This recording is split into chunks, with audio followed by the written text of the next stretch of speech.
From the Successful Club series. We don't know about this one yet. It is a set of presentations addressing the subject of quality club meetings. Members will learn about skills and standards they must strive to achieve for the club to be successful. This speech qualifies for credit towards his Advanced Leader Bronze Award. Woohoo! In District 84, those who earn 3 educational awards this year will be recognized with the new Triple Crown pin. Whoa! Thomas plans to achieve the CC, the CL, and the ALB award. 1 down, 2 to go by June 30th. Woohoo! Thomas will be presenting Evaluate to Motivate today as I look at our evaluators. This presentation explains the importance of speech evaluations and how to present them. Please join me in welcoming Thomas Blake!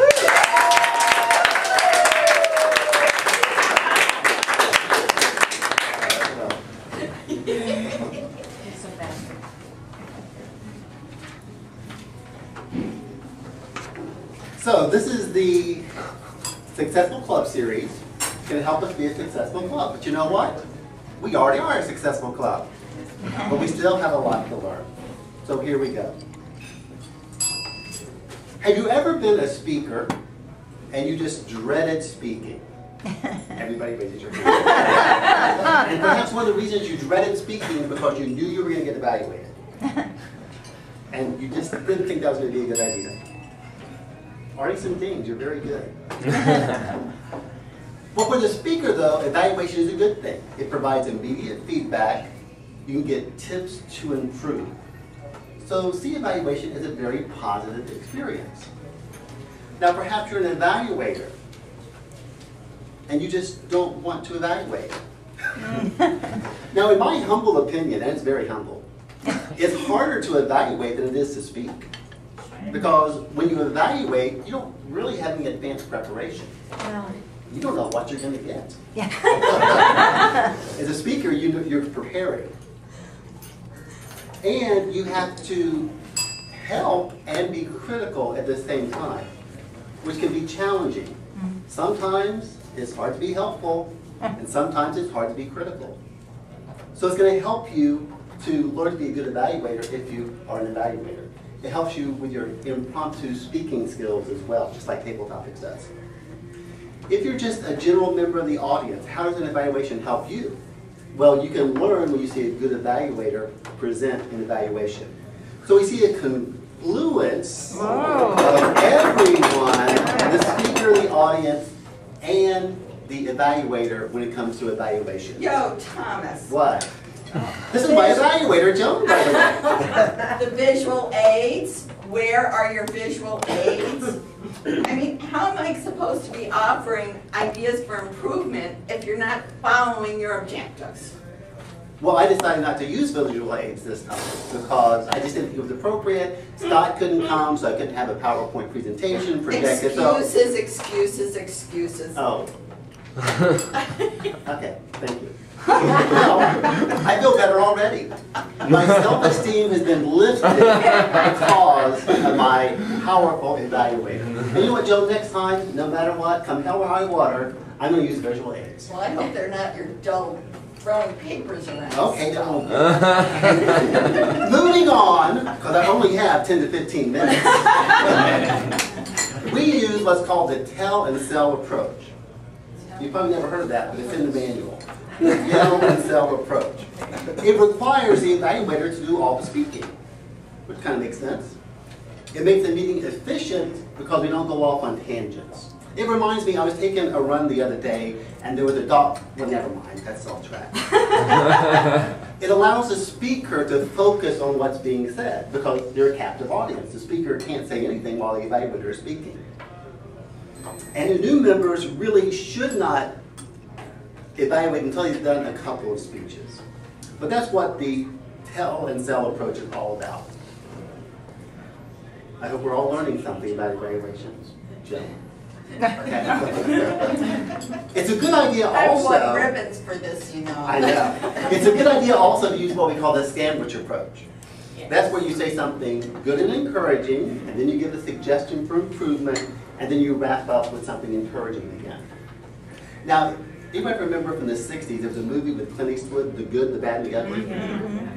That's not how we do an evaluation. We do the good, the bad, the ugly, and then the good again. Just remember that next time you see that movie. The good, the bad, the ugly, and then the good. That's a nice sandwich with the bad stuff in the middle. It's bad but helpful, so it's not really bad. You know, that congruence thing is going on here. Now, how to evaluate effectively. It's really a skill and an art at the same time. Before the speech, you should do a few things. Yeah, you should prepare to evaluate. How about that? Isn't that novel? You should review and discuss the material, objectives, and the evaluation guidelines.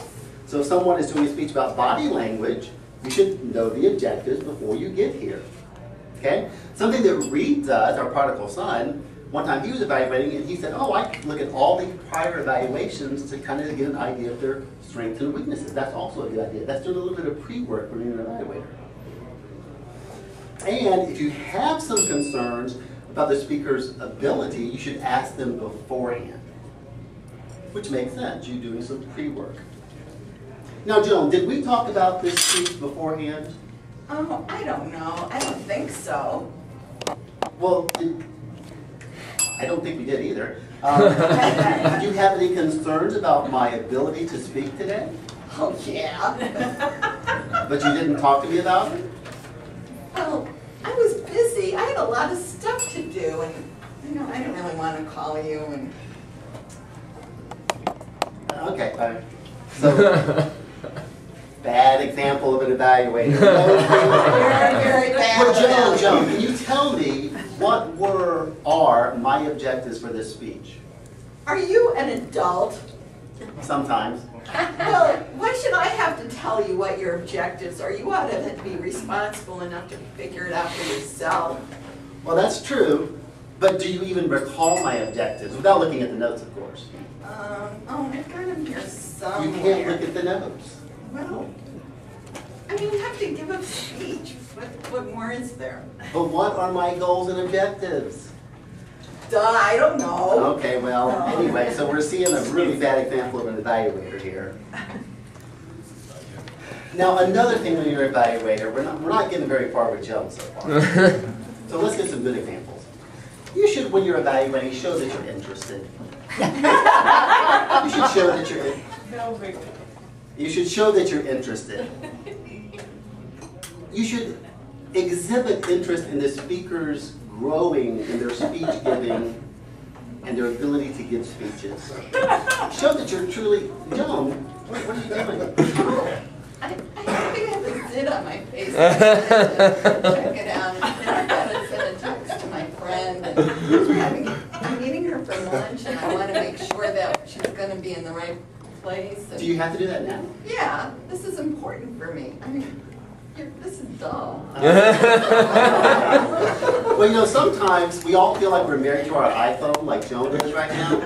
But it's time to take a break. When you're doing an evaluation, you need to be focused and show that you're really interested for once. Okay, well anyway, that's what we should do. Joan, do you want me to be a better speaker or not? I really don't care. Honesty is very important as an evaluator too, and I think Joan's got that one on straight. Now, you should also, this is the next point as an evaluator, you should also personalize your language. Things. I think maybe what I might be, I don't know, and so maybe talking about maybe, is like, how like the American Indians, the Native Americans, those people over there? Yeah, and they said you have to, walk a mile in the moccasins before you judge somebody,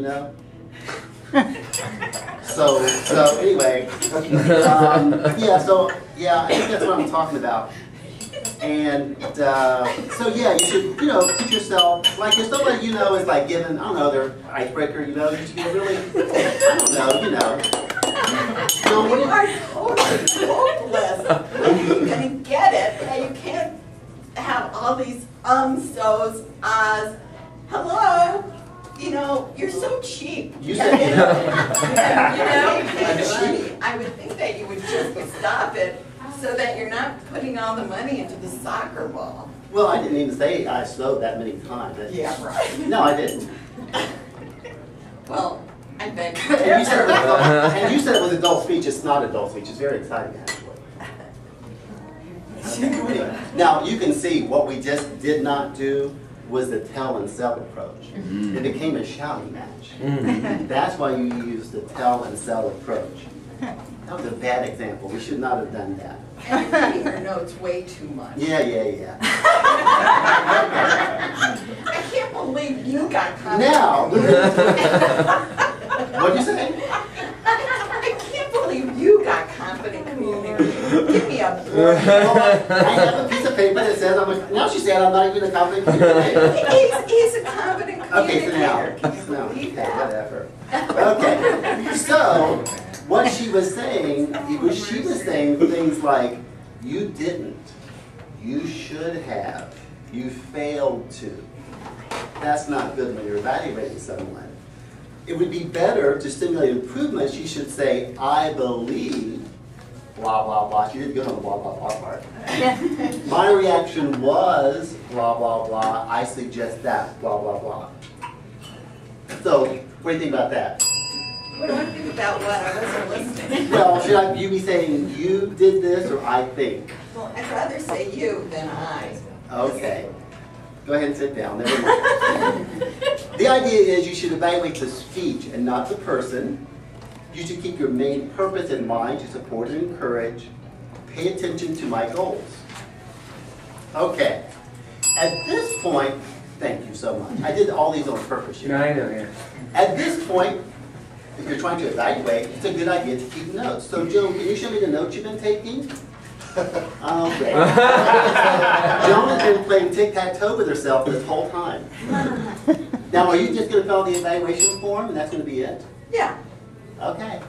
Well, that's great. I remember one time Nell was evaluating someone and she had a whole page of notes and she was not playing tic-tac-toe. So it's a good idea. I don't need to take notes. I know you don't. So it's a great idea to take notes and then you can do a better evaluation because even if your mind is as sharp as a tack, you will forget some things. The next thing, one of the last things, is avoid being disingenuous. Oh, it might sound good to have flowery language and prose and just say how great everybody is, but that doesn't help the club and it doesn't help the speaker over the long run. Now, Joan, based on our conversation, I don't think I can accuse you of this offense at all. Oh, yeah. You know, you walk on water. Yeah. You're the supreme communicator in the group. Are you being disingenuous? Me, never. I'm always genuine and tell you just the way it is, don't I? Yeah, absolutely, you do. Yeah. Well, Okay, well, Joan, I hope we win the ribbon today, don't you? well, you really deserve it more than anybody else I know. You want to bow at my feet or anything? Yeah, right. You want to buy me breakfast? Think again, sport. Anyway. That ain't gonna happen. Well, here's the conclusion to our story. The guidelines are, if you're an evaluator, to be an effective evaluator and have a successful club, you need to connect to your opening statement. In other words, you have an opening statement and you connect to that opening statement. You summarize your key points. You give a personal example or story if possible. And then you encourage your listeners to apply what they have learned. How do you feel about that, Joan? Well, I can tell a lot of stories today, but I'm not sure they have anything to do with what you were talking about.